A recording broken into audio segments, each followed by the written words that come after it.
Aujourd'hui, nous voulons voir quelle est la différence entre un rêve et une vision. Comment vous allez faire pour savoir que vous venez d'avoir un rêve ou vous venez d'avoir une vision? Enfants de Dieu, soyez bénis et bienvenus sur la chaîne Demeurons dans l'enseignement du Seigneur. Que la bénédiction de notre Seigneur Jésus-Christ repose sur vous.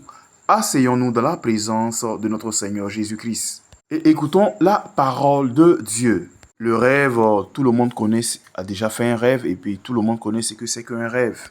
Pendant que vous êtes livré à un sommeil, vous voyez des séquences d'images. C'est ça le rêve. Ce sont des séquences d'images agencées pour véhiculer un message. Bon, d'autres parlent de songes, d'autres parlent aussi également de rêves.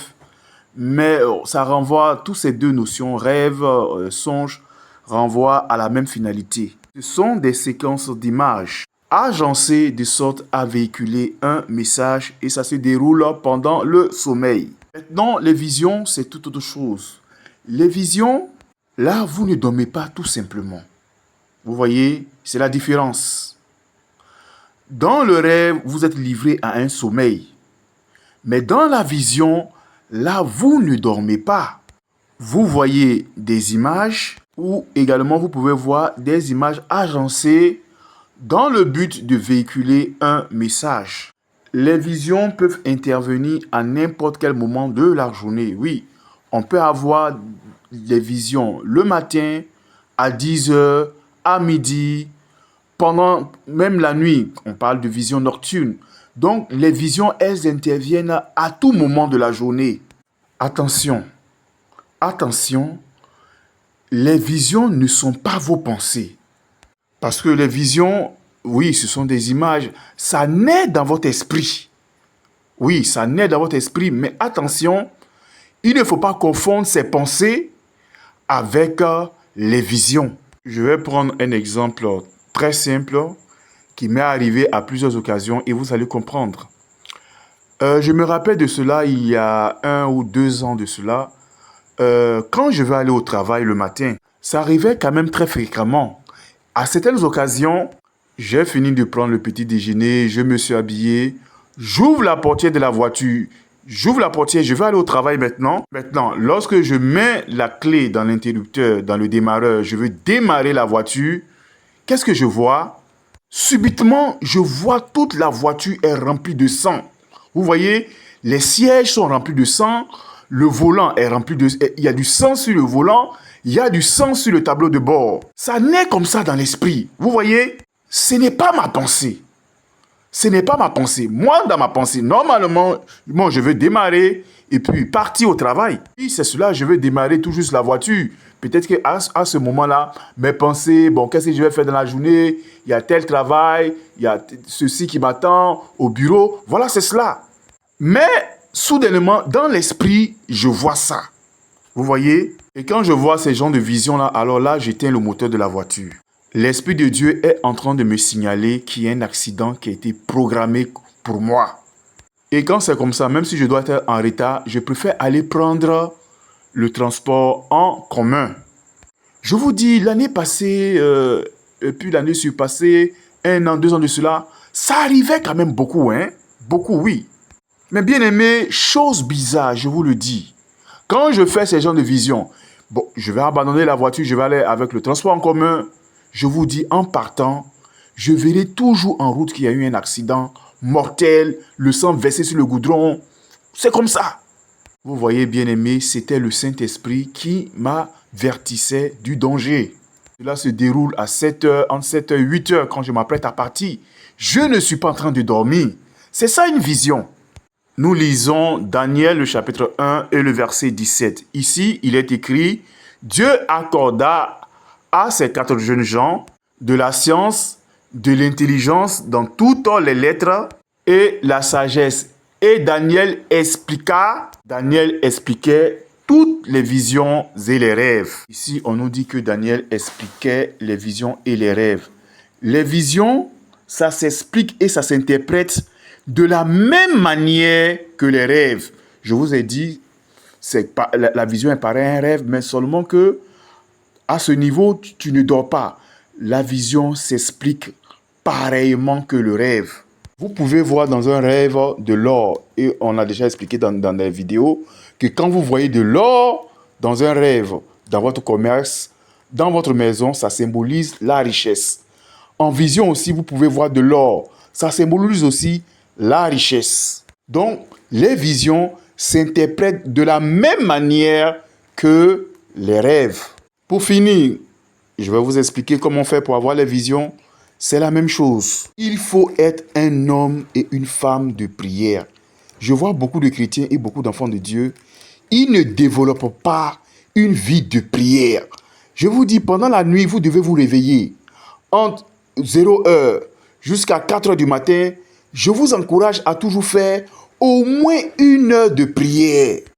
De minuit à 1h du matin ou de 1h du matin à 2h du matin, mais au moins 1 heure de prière.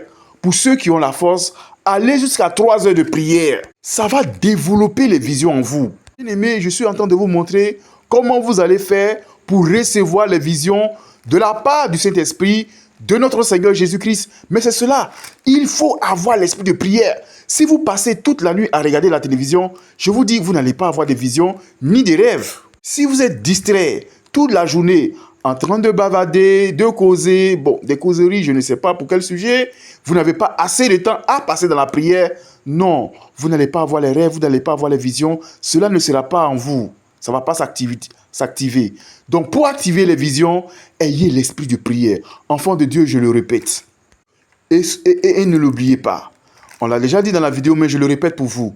Vous ne verrez jamais un grand serviteur de Dieu, un homme oint du Saint-Esprit, rempli du Saint-Esprit, qui a la puissance du Saint-Esprit, qui n'est pas un homme de prière. Vous ne verrez jamais cela. Je vois beaucoup d'enfants de Dieu, il veut être rempli de puissance, il veut œuvrer pour le Seigneur Jésus-Christ, il veut accomplir des miracles.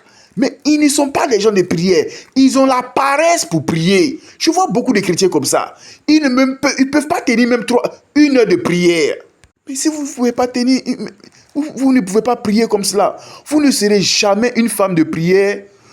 Je veux dire, vous ne serez jamais une femme ointe du Saint-Esprit, remplie du Saint-Esprit, qui a la plénitude du Saint-Esprit, que Dieu utilise beaucoup pour opérer des miracles, des signes, des prodiges, des délivrances, tout ce que vous voulez. Enfant de Dieu, si vous voulez atteindre la dimension, une grande dimension, vraiment cette dimension dans le Seigneur Jésus-Christ, dans le Saint-Esprit, non, soyez des hommes et des femmes de prière. Passez des heures et des heures à prier. Vous allez voir, vos visions vont s'activer. Mais bien aimé, ce n'est pas encore fini. Vous pouvez avoir ce que moi j'appelle, oui c'est le nom que j'ai donné, des visions ouvertes. J'avais dit tout à l'heure que les visions, ce sont des images qui naissent dans votre esprit. Vous avez vu, j'ai donné l'exemple, le sang qui était répandu dans la voiture, mais c'est une image qui naît dans l'esprit. Mais il y a encore même des visions ouvertes. Là maintenant, c'est vos yeux qui s'ouvrent. Les yeux spirituels s'ouvrent maintenant et vous voyez. Ça peut durer un certain moment, je ne sais pas, 1 minute, 2 minutes, et puis après ça se referme. Ou même durer plus que cela. Donc, je me rappelle une fois, on faisait le culte. Ça arrive quand même de temps à autre, mais cette image-là m'a beaucoup marqué. On faisait le culte et on était dans l'adoration. Vous voyez, c'était des chants d'adoration, avec des prières mêlées, on faisait ça. Mais quand le peuple de Dieu est vraiment disposé en prière, les gens ne sont pas distraits. Les gens prient profondément, avec une forte énergie. Bien aimé, pendant que les enfants de Dieu sont en train de prier, j'ai vu des gens aussi en train d'adorer, de chanter aussi les mêmes cantiques que vous donnez. Mais les gens de Dieu aussi chantent cela aussi. Oui, j'ai vu l'ange de Dieu aussi, quand on donne les points de prière, les sujets de prière, en train de prier aussi avec les enfants de Dieu. Non, bien aimé, c'est merveilleux. Leur manière d'adorer le Seigneur Jésus-Christ, mais c'est une adoration profonde. Ils ne sont pas distraits. Ils adorent de tout leur cœur. Oui, Jésus-Christ, le roi des rois. C'est pas comme nous, les gens ont les pieds croisés, d'autres regardent à gauche, à droite. Ils ne sont pas disposés. Non, je vous dis, c'est l'image que j'ai vue, non, ça m'a marqué. C'est une véritable adoration dans toute la concentration. Non, bien aimé, c'est merveilleux. Donc, voici ce que j'appelle la vision ouverte.